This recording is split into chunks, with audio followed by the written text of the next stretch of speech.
Praise lord అండి. అందరూ ఎలా ఉన్నారు? బాగున్నారండి. ముందుగా మీ అందరికీ కూడా క్రిస్మస్ మరియు నూతన సంవత్సర శుభాకాంక్షలు. దేవుని యొక్క మాటలు 2 కొరింథీ 1:3-4 వరకు. దేవుడు ఇట్టి శ్రమలలో నున్న వారినైనను ఆదరించుటకు శక్తి గలవారు మగునట్లు ఆయన మన శ్రమ అంతటిలో మమ్మను ఆదరించుచున్నాడు. రూబేను అనగా యెహోవా చూచెను, లేక యెహోవా నా బాధను చూచెను అని అర్థము. ఆదికాండం 29:32 నీకు కలిగిన శ్రమలు, బాధ, దరిద్రత మరియు పరీక్షల నుండి ఆయన నిన్ను తప్పించునని నీ హృదయమునందు విశ్వసించుము. మనుషుల కనికరము కొరకు ఎదురు చూడకము. నీ బాధలలో ఎట్లు నిన్ను ఆదరించి నీ కష్టములలో ఎట్లు సహాయం చేయవలెనో ప్రభువునికే తెలియను. ప్రభువు నీ శ్రమలన్నిటినీ చూచినట్లుగా నీవు అనుమతించవలెను. పౌలు అత్యధిక శ్రమలను పొందెను. 2 కొరింథీ 1:3-10 వరకు. అతనిని ఆదరించుటకు ఎవరునూ లేరు. అతడు శక్తికి మించి అణచబడెను.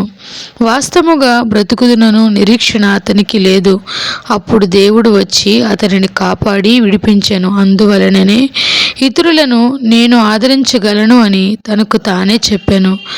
దుఃఖపడు వారందరికీ ఎట్లు సహాయం చేయవలెనో తెలుసుకొనవలెనని దేవుడు పౌలు జీవితములలో శ్రమలను అనుమతించెను. నీకు శ్రమలు వచ్చినప్పుడు నీవైతే దేవునికి విరోధముగా సణుగుచు ఇట్లు చెప్పుదువు, ప్రభువా, నీకు విరోధముగా నేను తప్పు చేయలేదు, మరి ఎందుకు ఈ బాధలను నా జీవితంలో అనుమతించితివి? అయితే ప్రభువు ఈ శ్రమలన్నిటినీ పాపములకు శిక్షగా పంపించలేదు గాని నీ వలె అక్కరలోనున్న వారిని ఆదరించుటకు నిన్ను తర్కీదునిచ్చుచున్నాడు.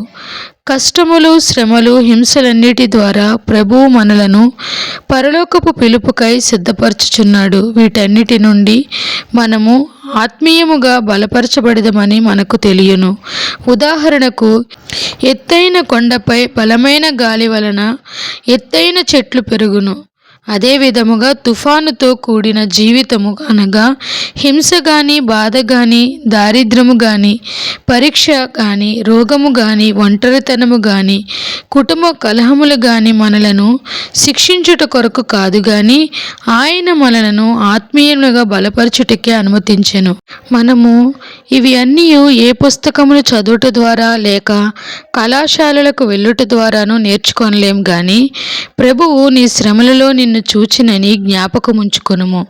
నీవు ఆదరణ పొంది దేవుని హృదయమును నాకు ఎంతో సమీపముగా తీసుకొని రాబడుదువు. అప్పుడు నీవు వారిని ఆదరించుట ద్వారా ఇతరులను సేవించగలవు.